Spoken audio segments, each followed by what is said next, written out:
नमस्कार।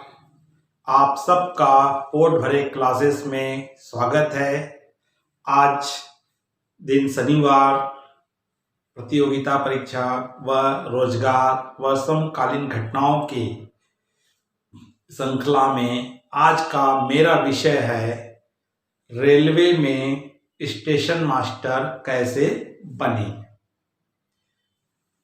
हम इसमें आज जानकारी देखेंगे कि रेलवे में स्टेशन मास्टर बनने के लिए हमें क्या योग्यता की आवश्यकता है, इसका एज ग्रुप क्या है, इसमें सैलरीज क्या है, किन किन प्रक्रियाओं से हमें इसे गुजरना पड़ेगा, इसमें भविष्य में प्रमोशंस कितने हैं, आदि बातों के बारे में हम जानकारी आज इस वीडियो में हासिल करेंगे। आप अंत तक इस वीडियो को देखिए।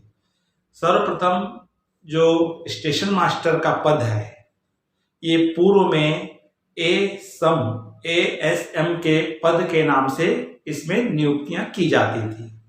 अभी वर्तमान में 7वें वेतनमान के पश्चात इस पद को अपग्रेड करके एसएम का पद घोषित कर दिया गया है और एसएम रेलवे स्टेशन मास्टर के पद पर नियुक्ति की जाती है।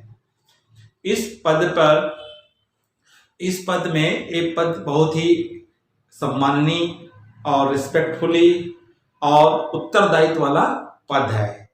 आपकी जिस रेलवे स्टेशन में नियुक्ति होगी, आप उस रेलवे स्टेशन के पूर्णतः मैनेजर्स होंगे, आप वहां के मास्टर्स होंगे। आपके वहां जितने भी वर्कर उस स्टेशन में काम करने वाले होंगे वो आपके अंतर्गत आएंगे, आपके अंडर में आएंगे। ये बहुत ही उत्तरदायी पद है। इसमें आपको जो वर्क करना होता है, रनिंग ट्रेन, जो भी रनिंग ट्रेन होती है उस स्टेशन में जब प्रवेश करती है तो उसे किस प्लेटफॉर्म में उसे लेना है और उसे सिग्नल कब देना है, और इसके संबंध में अगर कोई भी दुर्घटना घट जाती है तो उसके लिए पूर्ण रूप से स्टेशन मास्टर ही क्या होता है, उत्तरदायी होता है। तो ट्रेन की सुरक्षा, यात्रियों की सुरक्षा, उनके स्वास्थ्य और रेलवे सिग्नल आदि की समस्त जिम्मेदारी किसकी होती है, रेलवे स्टेशन मास्टर की होती है। तो ये बहुत ही पूर्ण कौशल वाला पद है। इसमें आपको आत्मविश्वास के साथ, डेयरिंग के साथ कार्य करना पड़ता है।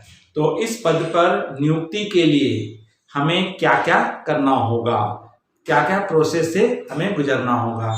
और इसमें ये भी बता दूं मैं कि इसमें 3 शिफ्ट वाइज ड्यूटीज होती है। एक ही रेलवे स्टेशन में 3 स्टेशन मास्टर होते हैं। 8-8 घंटे की 3 शिफ्ट में ड्यूटी होती है। तो आपको कभी नाइट ड्यूटी भी करनी पड़ सकती है, डे भी ड्यूटी करनी पड़ सकती है। इसके लिए पात्र पुरुष एवं महिलाएं दोनों हैं। महिलाओं के लिए नाइट ड्यूटी नहीं लगाई जाती है, उनकी केवल डे में ही ड्यूटी होती है। तो इसके लिए हम किस प्रक्रिया से गुजरेंगे, तो सर्वप्रथम इसके लिए आपका जो क्वालिफिकेशन होना चाहिए, जो योग्यता होनी चाहिए, वो आपकी क्या योग्यता होनी चाहिए, ग्रेजुएशन होना है।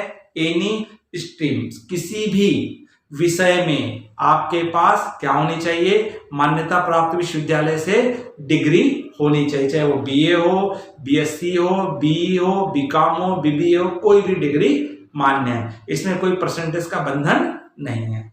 एज ग्रुप तो कम से कम 18 ईयर्स और अधिक से अधिक 32 साल इसमें एज है। और इसमें ओबीसी को 3 साल और एससी एसटी को 5 साल अतिरिक्त सुविधा है, अतिरिक्त एज के बेनिफिट है। और गवर्नमेंट के नियमानुसार जिन जिनको भी एज के बेनिफिट है, सब बेनिफिट इसमें प्राप्त होगी।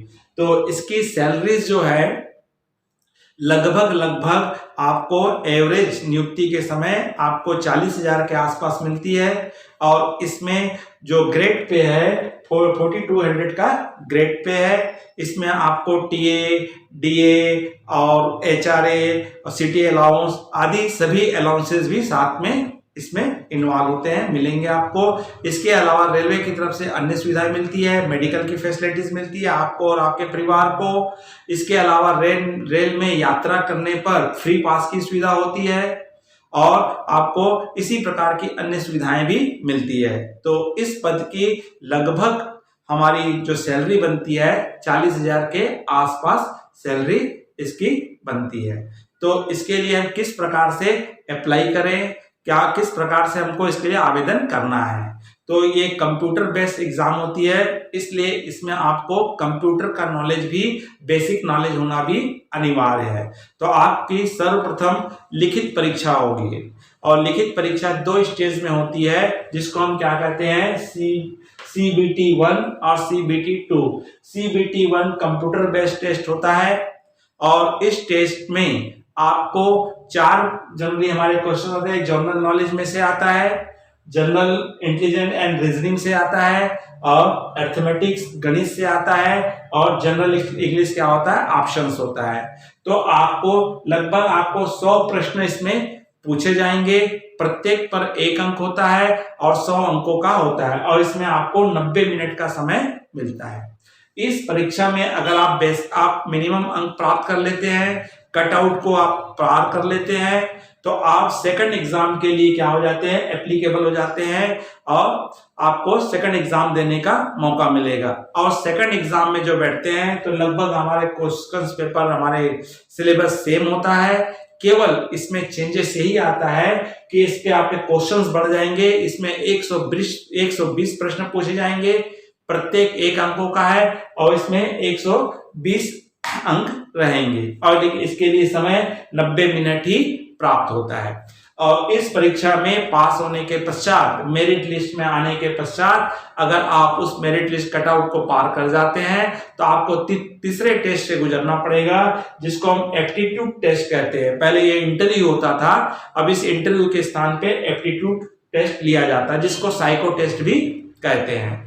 अब जब साइको टेस्ट में केवल क्वालिफाई करना होता है, इसकी मेरिट लिस्ट में इसका नंबर नहीं जुड़ता है। अब जैसे ही आप क्वालिफाई कर जाते हैं तो आपको डॉक्यूमेंट वेरिफिकेशन के लिए कॉल किया जाएगा, बुलाया जाएगा, और आपके डॉक्यूमेंट्स कंप्लीट पाए जाते हैं तो आपको मेडिकल्स देने होंगे।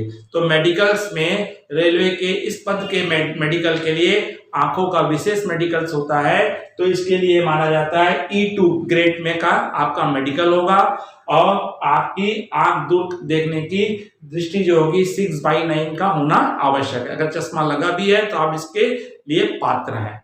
तो इस तरह से आप क्या करते हैं, मेडिकल होने के बाद आपको ज्वाइनिंग दी जाती है। जिस रेलवे स्टेशन में भी आपको ज्वाइनिंग दी जाएगी वहां आपको जॉब लेना है। तो इसके पूर्व, ज्वाइनिंग के पूर्व आपकी रेलवे की विभिन्न प्रशिक्षण सेंटर्स हैं, वहां पर आपको 75 दिन का ट्रेनिंग दी जाएगी, जिसमें समस्त जानकारी दी जाएगी कि रेलवे में आपको रेलवे स्टेशन मास्टर की ड्यूटी किस प्रकार से करनी है, क्या क्या उसके गवर्नमेंट्स के रूल्स है, आदि सभी चीज उस ट्रेनिंग्स में आपको बताया जाएगा। और ट्रेनिंग कंप्लीट होने के पश्चात आपको क्या कर दी जाएगी, किसी भी रेलवे स्टेशन में अपॉइंट कर दिया जाएगा, और आप उस रेलवे स्टेशन के क्या बन जाएंगे, स्टेशन मास्टर बन जाएंगे। तो इस तरह से आप क्या बनते हैं, स्टेशन मास्टर बनते हैं। और अगर आपका इसमें प्रमोशंस भी हैं, अगर आपके 5 से 10 साल के बीच आपका हो जाता है और आपकी योग्यता अच्छी पाई जाती है तो आपको प्रमोट किया जाता है। तो एसएम के बाद हमारा जो प्रमोशन होता है स्टेशन सुपरिटेंडेंट होता है, जिसको एसएस कहा जाता है, जो ग्रेड बी का पोस्ट होता है, जो प्रमोशन पोस्ट माना जाता है। और एसएस के पश्चात आपके 5 से 7 साल के पश्चात और आप आगे जाते हैं तो असिस्टेंट ऑपरेशन मैनेजर, जिसको हम कहते हैं AOM के पद पर आपका प्रमोशन होगा। और इसमें भी आप बेटर स्थिति में रहते हैं और आप आगे बढ़ते हैं तो आपका डिवीजन ऑपरेशन मैनेजर DOM में आपके प्रमोशन हो सकता है। ये सब ग्रेड 1 के पद है, ग्रेड बी और 1 के पद है, ये प्रमोट पद है, प्रमोशन पद है, आपका प्रमोशन अच्छा होगा। तो इस तरह से आप स्टेशन मास्टर की नौकरी प्राप्त कर सकते हैं।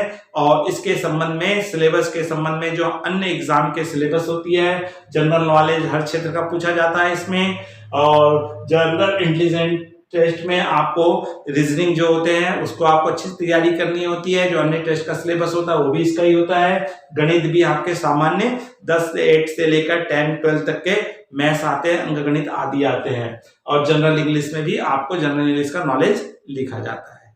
तो इसके लिए आपको किसी कोचिंग ज्वाइन कर सकते हैं या स्वयं की तैयारी के द्वारा आप एसएम के पद के लिए जा सकते हैं। तो इसमें थोड़ी मेहनत करनी पड़ेगी।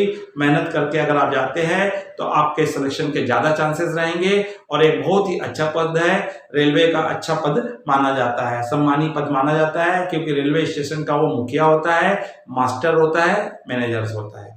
तो आपको बेस्ट ऑफ लक और इसके लिए तैयारी कीजिए, इस जॉब को प्राप्त कीजिए। अगर आपको ये वीडियो अच्छा लगा होगा तो लाइक कीजिए और अपने अधिक से अधिक साथियों को शेयर कीजिए, जिससे इसका उनको लाभ प्राप्त हो सके। अगर आपने इस चैनल को सब्सक्राइब नहीं किया है तो तुरंत सब्सक्राइब कर दीजिए, जिससे आने वाले इसी प्रकार के जॉब से रिलेटेड आपको वीडियो तुरंत प्राप्त होते रहे। नमस्कार।